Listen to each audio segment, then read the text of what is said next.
क्या होगा जब घड़ी में 10 बज रहे हों और कोई कहे कि 2 बज रहे हैं? अपनी अपनी घड़ी चेक करो और वहां मौजूद सभी लोग ये मान बैठें कि 10 नहीं 2 ही बज रहे हैं। क्या ऐसा कोई कर सकता है? लोगों के दिमाग को बदल सकता है? जी हाँ, एक ऐसा आदमी हुआ था जिसने ऐसा कर दिखाया।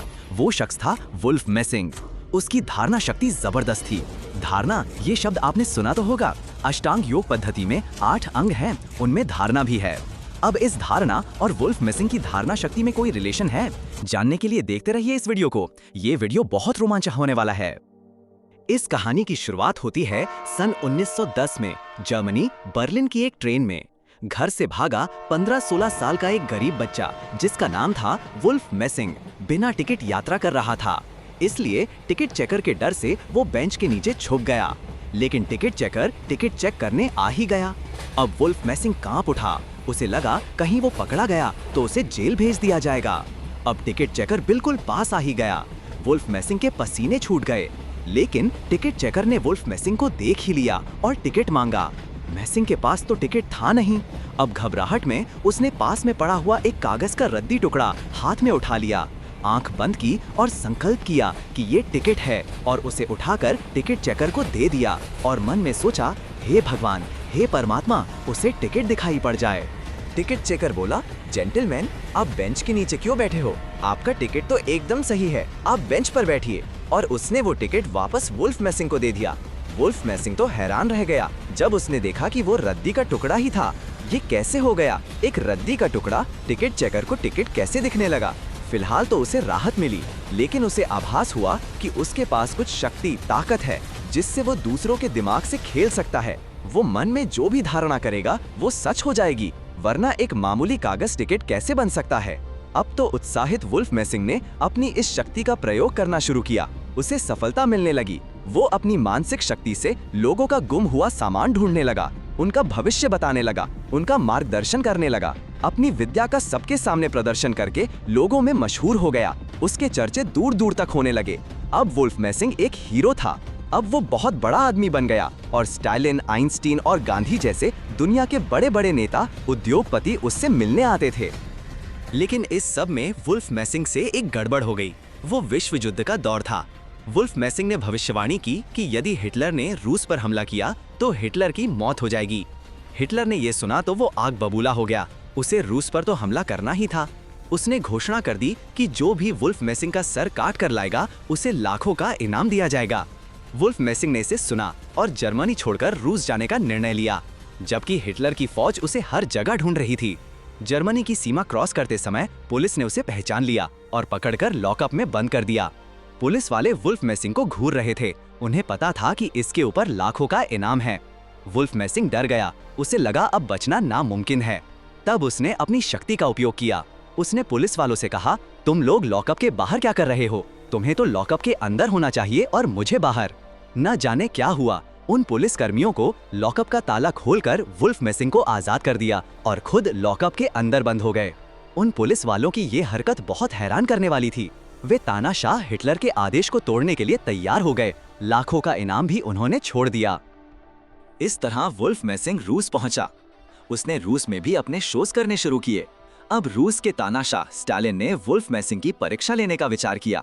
एक चलते शो में उसे गिरफ्तार करके स्टालिन के सामने पेश किया गया। स्टालिन ने कहा, मैं मान नहीं सकता कि कोई व्यक्ति दूसरे व्यक्ति के दिमाग को सिर्फ आंतरिक धारणा से प्रभावित कर सकता है, क्योंकि अगर ऐसा हो सकता है तो फिर मानव सिर्फ पदार्थ नहीं रह जाता।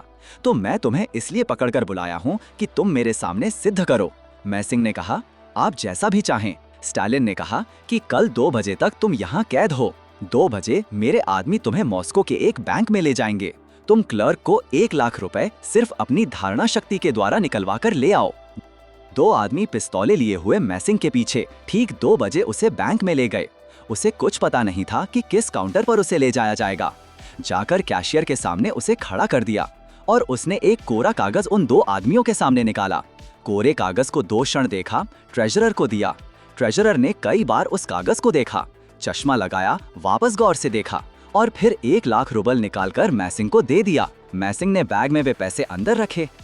स्टालिन को जाकर रुपए दे दिए। स्टालिन को बहुत हैरानी हुई।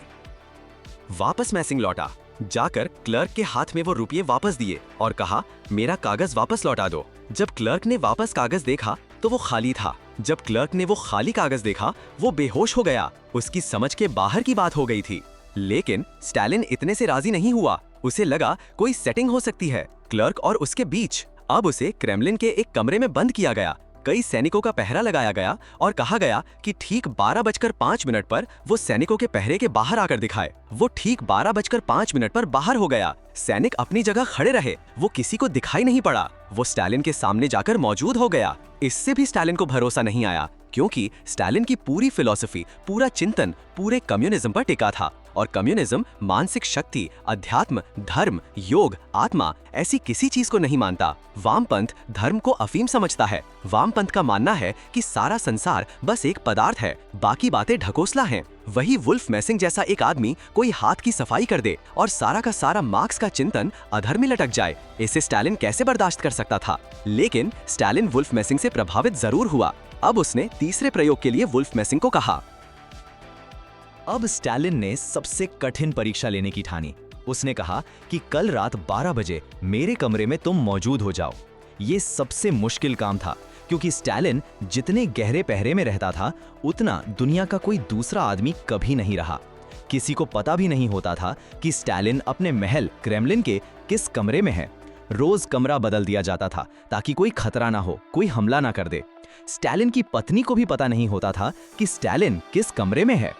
ठीक रात 12 बजे पहरेदार पहरा देते रहे और मैसिंग जाकर स्टालिन की मेज के सामने खड़ा हो गया। स्टालिन भी कांप गया और स्टालिन ने कहा, तुमने ये किया कैसे? ये असंभव है। मैसिंग ने कहा, मैं नहीं जानता, मैंने कुछ ज्यादा नहीं किया। मैंने सिर्फ एक ही काम किया कि मैं दरवाजे पर आया और मैंने कहा कि आई एम बेरिया।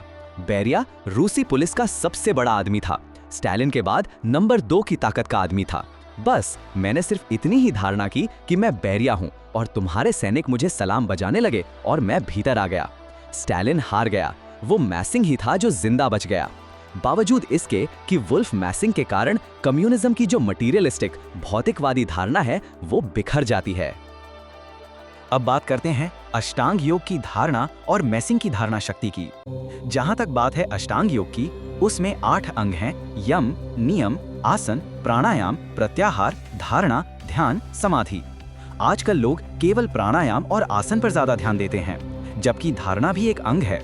इसमें मन को एकाग्र करना होता है, उससे कई सिद्धियों की प्राप्ति होती है। योग की शक्ति अपरिमित है।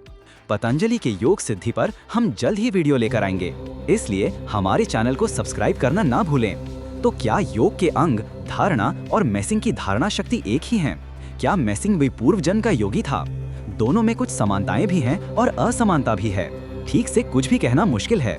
तो ये था दुनिया को चकित करने वाले वुल्फ मैसिंग की कहानी। ये वीडियो पसंद आया हो तो इसे लाइक करें, शेयर करें और हमारे चैनल को सब्सक्राइब करना ना भूलें। धन्यवाद।